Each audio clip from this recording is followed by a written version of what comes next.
Esse vídeo resumo foi baseado na aula de Radiologia Oncológica da disciplina de Aspectos Gerais de Radiologia. Meu nome é Anacleto Braga, sou da turma 31 de Medicina da Univasf. Dentre os pontos abordados nessa aula estão o estadiamento, o sistema TNM, planejamento da radioterapia, tipos de técnicas, avaliação de respostas e maus prognósticos. Inicialmente, vamos entender o que seria a radiologia oncológica. A radio-oncologia, também conhecida como radioterapia, é a especialidade médica que usa radiação ionizante para tratamento de pacientes com câncer e com neoplasias benignas. Inicialmente, quando temos um câncer, devemos realizar o estadiamento desse câncer, certo? Para que serve o estadiamento? Serve para determinar a localização e extensão do câncer, certo? Serve também para padronizar a linguagem diagnóstica, uma vez que o estadiamento realizado conforme todas as normas pode ser lido por qualquer profissional da radioterapia, da oncologia. Serve também para predizer a sobrevida do paciente, serve para definir o tratamento, se vamos abordar um tratamento de cura do paciente ou apenas um tratamento paliativo, a depender do tamanho da lesão, do tamanho do tumor. E também serve para comparar a evolução do paciente e do tratamento eventualmente submetido. Bom, e temos o estadiamento dividido em dois tipos. Seria o estadiamento patológico e o estadiamento clínico. O estadiamento clínico é mais para diagnóstico, certo? Temos uma suspeita de câncer, vamos fazer o estadiamento. Vamos diagnosticar aquele câncer. Ele é o melhor para decidir o tratamento a ser iniciado, certo? E usa a linha de base, a comparação para ver se a doença responde ao tratamento, tá ok?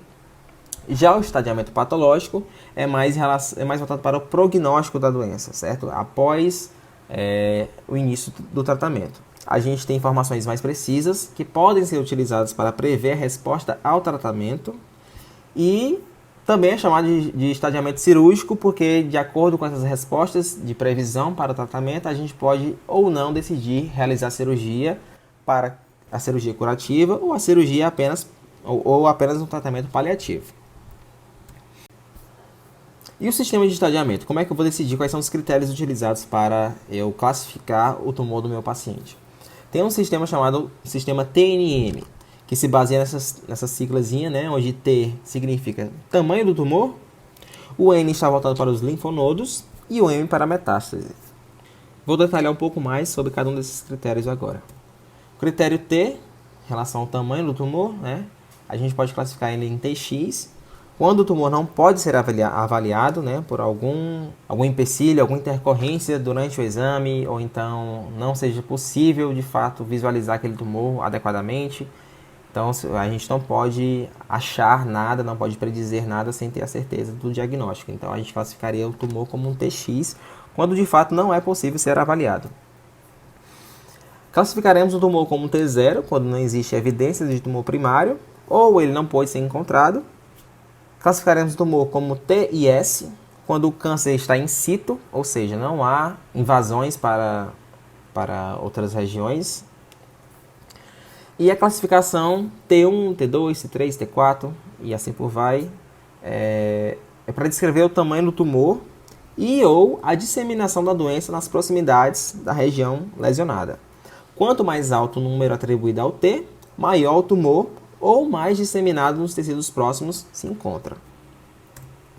A classificação N, em relação aos linfonodos, novamente, classificaremos NX quando não podem ser avaliados os linfonodos do paciente, N0 quando os linfonodos vizinhos não contêm câncer, N1, N2 e N3 descrevem o tamanho, a localização e ou o número de linfonodos com a doença, certo? Quanto mais alto o número atribuído a N, mais o câncer está disseminado para os linfonodos.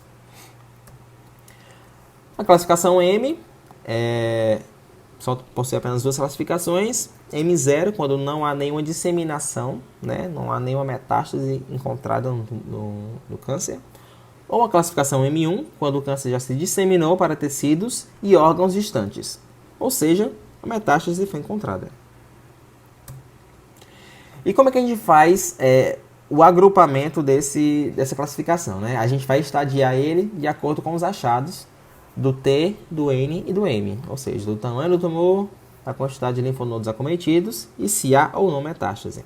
E tem uma tabelinha aqui que vocês podem ver, que a gente estadia o tumor de 0 a 4, tá ok? 0 é quando não há possibilidade de... Não há resquícios, na verdade, de evasão ou então de acometimento de linfonodos. E o tumor se encontra apenas in situ, né? Naquela regiãozinha ali, quietinho na dele. Estadiamento 1, quando já temos tumores de tamanhos maiores, né? T1, T2, mas ainda não há acometimento de linfonodos e nem metástase. 2, estadiamento 2, também já temos a progressão do tumor aqui, de acordo com a classificação. Classificação, o estadiamento 2A, quando temos tumores relativamente pequenos ainda, porém com acometimento de 1 a 3 linfonodos e sem metástase. Ou quando temos o acometimento de um tumor maior, né, um pouco maior do que os anteriores, porém sem acometimento de linfonodos, ok? Classificação 3, já são tumores bem maiores, né, expressivos, e com acometimento de linfonodos. Classificação 4, já seria a maior tamanho, né, de maior tamanho, qualquer quantidade de linfonodo, independentemente de ser 1, 2, 3, 4, 10, tendo esse tamanho, já pode ser classificado como um estadiamento 4, e principalmente quando há metástase, ou seja, se o paciente tiver um tumor metastático, ele já vai ser automaticamente classificado como estágio 4. E no que se resume essa classificação de estágios? Estágio 0, carcinoma in situ, ou seja, restrito à área inicial. Pode ser provavelmente uma displasia apenas, né? Ainda não necessariamente um câncer. Estágio 1, um tumor restrito a uma parte do corpo, sem comprometimento linfático ainda. Estágio 2, localmente avançado, com comprometimento do sistema linfático ou espalhado por mais de um tecido. Estágio 3, localmente avançado, espalhado por mais de um tecido e causando comprometimento linfático significativo. O estágio 4, metástase à distância, ou seja, espalhando-se para outros órgãos do corpo. Bom, depois de feito o estadiamento do paciente, a gente vai planejar a radioterapia desse paciente, né? A primeira coisa que se deve fazer é definir o volume da área de tratamento, ou seja, classifiquei aquele tumor mamário, por exemplo, aqui como mostra na imagem, tumor grau 3, vamos supor. Vou definir o volume e a área daquele tumor para realizar o procedimento. Vou definir também a técnica radioterápica utilizada, certo? Eu vou falar um pouco mais à frente sobre quais as opções que temos. Além do posicionamento do paciente, os acessórios necessários, imobilizadores, aqui como a gente pode ver. Quando se trata do volume do tumor, né, a gente deve definir o volume a ser irradiado, ou seja, aquela área, a gente deve demarcar a área para ser irradiada durante a radioterapia, né? A gente quer garantir a qualidade do imaginamento realizado na definição do tumor, e bem como todo o processo de simulação realizado, ou seja, porque é uma exposição alta e grande de radiação, pode vir a ter consequências, né, consequências externas e etc. A gente pode ver aqui no exemplo da imagem, temos aqui a célula tumoral e aqui as áreas de delimitação a ser feita.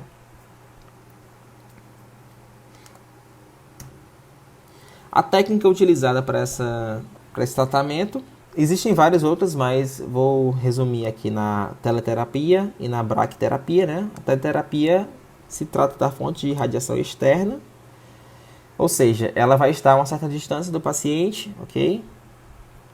Pode ser de caráter superficial, utilizando apenas raio-x e aceleradores lineares e colimadores. Vou já mostrar um pouco mais sobre o que é isso. Ou pode ser uma teleterapia profunda, né? onde vai se utilizar de uma fonte radiológica bem mais intensa, como por exemplo uma fonte de cobalto, né, emitindo radiações gama a partir de desintegrações nucleares. Já a braquiterapia é uma fonte de radiação em contato direto ou internamente em cavidades ou tumor ou órgão do paciente, certo? Se trata de uma radiação com menos voltagem, certo? Menos agressiva, digamos assim. Aqui temos um exemplo de teleterapia à distância, como você pode ver, e de caráter profundo, uma vez que estamos tratando aqui o nódulo em regiões mais internas, né, em tecidos mais profundos da paciente, ou seja, provavelmente isso aí é um emissor de cobalto. Que outro exemplo que a gente pode ver também, que é realizado aqui o planejamento da paciente, né, planejamento da radioterapia, a gente realiza ressonância magnética e para avaliar o tamanho da mama, a área e o volume do tumor a ser irradiado. Aqui temos a delimitação e demarcação adequada da lesão para ser então programada e devidamente ajustada aos aparelhos, né? Os aparelhos radiográficos. Na braquiterapia já é bem diferente, porque em vez de tratarmos à distância, apenas com emissões de raios convergindo para aquele ponto específico, a gente vai de fato implantar o que chamamos de sementes radioativas, né, no órgão ou na cavidade do paciente a ser tratada. Aqui temos um exemplo de uma implantação de braquiterapia em um câncer de próstata, que é colocado aqui, vem implantado essas sementes radioativas, certo? Aqui temos a imagem real, né, de como é que funciona mais ou menos a implantação, como é que fica mais ou menos.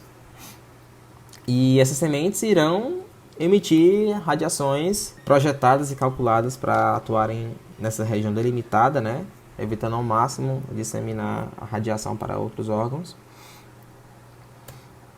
Aqui tem um exemplo de... A imagem não está tão boa porque a família conseguiu, mas aqui temos um exemplo aqui de uma radiografia, de um raio-x, mostrando o implante das sementes radiográficas na próstata do paciente, certo? E como é que funciona então a avaliação da resposta? Tá, fiz o estadiamento, iniciei o tratamento, e agora o que é que eu vou fazer? Como é que eu vou saber que o paciente está curado? Existe um sistema de avaliação de resposta chamado RECIST, né? Que é uma sigla, na verdade, em inglês, é o Response Evaluation Criteria in Solid Tumors, ou seja, a resposta de avaliação, o critério de resposta de avaliação em tumores sólidos. E ele se baseia em alguns pontos que eu vou explicar um pouco mais agora. O RECIST se baseia, de fato, na padronização de avaliação da resposta do tumor ao tratamento, né, como eu já havia explicado. É preferencialmente utilizado uma TC, a tomografia computadorizada contrastada, mas pode-se usar outros métodos também, como raio-x, como ultrassonografia, mas padrão ouro seria uma tomografia computadorizada. Cortes axiais sempre devem ser utilizados, que uma vez melhor diagnóstico um CA, né? A imagem fica mais bem nítida, mais bem visualizável. Não tem aqui também aquele problema com a rotação do paciente, né? Um desvio um pouco maior e etc. Não teremos isso com corte axial, e também não se trata de um corte operador dependente, já que se trata provavelmente de uma tomografia computadorizada. Então sempre facilita a vida do médico, né, para diagnosticar corretamente o paciente. A varredura de base do tumor deve ser feita dentro de 4 semanas antes do início do tratamento, certo? Isso obrigatoriamente, porque a gente deve avaliar como é que está o prognóstico do tumor antes e depois do tratamento, certo? Então a gente tem que ter uma base de como é que o tumor se encontrava antes do tratamento. Deve-se escolher lesões-alvo, certo? No máximo 5, sendo no máximo 2 por cada órgão. em tecidos moles de preferência, que sejam fáceis de medir, e a gente vai pegar o diâmetro maior dessas lesões, certo? E somar todas elas, ok? Preferencialmente, utilizar lesões em regiões margeadas por tecido saudável, certo? Vamos tentar evitar periferias, porque assim a gente consegue ter uma melhor noção do progresso. E existem dois tipos de lesões, né? As lesões não mensuráveis para avaliação, que seriam aquelas lesões muito pequenas, com menos de 10 milímetros. Derrames, por exemplo, não seriam consideradas lesões mensuráveis. Linfangites, ascites, metástases ósseas, essas lesões são de difícil delimitação, por isso elas são consideradas não mensuráveis. E elas são predominantemente qualitativas, certo? A gente pode avaliar a progressão, o tamanho da lesão por elas. Porém, a gente não pode determinar exatamente a quantidade dela. Não sei se dá para entender muito bem essa comparação, mas normalmente é dito que lesões não mensuráveis são qualitativas, enquanto as mensuráveis são predominantemente quantitativas, certo? E quais seriam os critérios para essas lesões? Se a gente for escolher, de fato, lesões tumorais, vamos utilizar o maior diâmetro do tumor, ok? No caso de um corte axial, caso você vá insistir em fazer um raio-x, por exemplo, né? Aí você vai utilizar também o maior diâmetro, tá ok? E no caso de utilização de linfonodos, a gente vai utilizar o menor diâmetro, na verdade. Os linfonodos, diferentemente das lesões tumorais, elas são avaliadas pelo menor diâmetro. Aqui temos um exemplo de como é que funciona a avaliação e medida dos tumores. Aqui a gente pode ver, temos várias lesões aqui no mesmo órgão, certo? Só que só podem ser escolhidas no máximo duas. Geralmente escolhe-se a maior, né? Ou então as mais bem delimitadas para poder facilitar a observação e a localização delas. Temos aqui a medição, né? A metragem delas. Aqui novamente, sempre pegando o maior diâmetro. Aqui no caso de um linfonodo, né? Vemos que se fosse uma célula tumoral, uma lesão tumoral, a gente teria que pegar o diâmetro maior, sendo que aqui é um linfonodo, então pegamos o diâmetro menor, certo? Igualmente aqui, também outro linfonodo, e aqui também outro linfonodo. Aí como é que funciona a progressão? Por exemplo, a gente pode ver que aqui seria a varredura de base, certo? Aqui temos a lesão inicialmente antes do tratamento e podemos ver o prognóstico da lesão. Vemos que a lesão aumentou, no caso, inclusive até apareceram lesões novas, né? Podem ver aqui micro lesões novas. Ou seja, prognóstico ruim. Aqui o contrário, temos inicialmente uma lesão bem maior, que posteriormente progrediu para uma redução significativa, ou seja, bom prognóstico. Aí como é que a gente vai classificar, no caso, a resposta do paciente ao tratamento? A gente pode classificar o paciente em CR, né, que seria Complete Response, ou seja, resposta completa com o desaparecimento total das lesões em 100%. Partial Response, ou seja, resposta parcial, deve ter ocorrido uma lesão superior a 30%, né? Tipo um decréscimo, uma redução superior a 30% da lesão de base, certo? Nenhuma nova lesão deve ter surgido e também não deve ter ocorrido nenhuma progressão das lesões não mensuráveis, como a gente tinha comentado. Aí vamos para Progressive Disease, ou seja, doença progressiva. Isso ocorre quando há um aumento de mais de 20% ou igual a 20% da lesão de base, certo? Ou também surgimento de novas lesões ou progressão de lesões não mensuráveis, certo?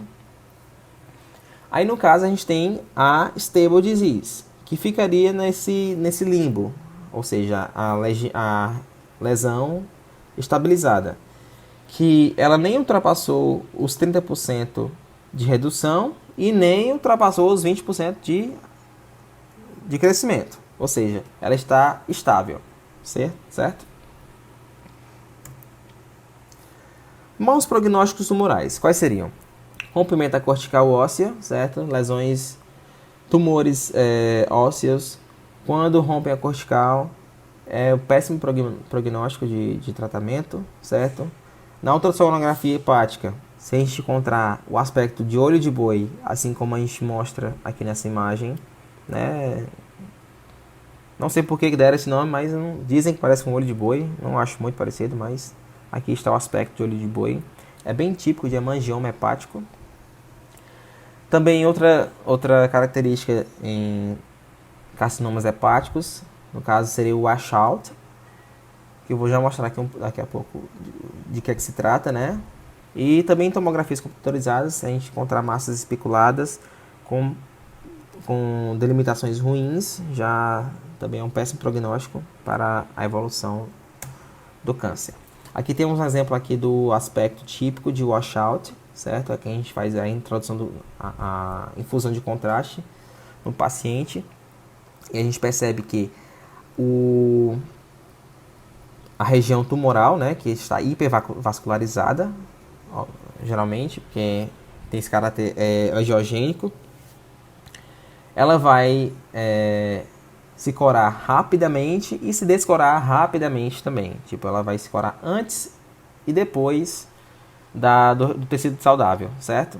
Aqui a gente pode ver na legenda da figura, que é um aspecto típico de carcinoma hepático celular, em estudos com ácido gadoxético, com realce precoce e heterogêneo na fase arterial, que a gente pode ver aqui na imagem A. Algum grau de lavagem, que chamamos de washout, a gente pode ver aqui que ficou...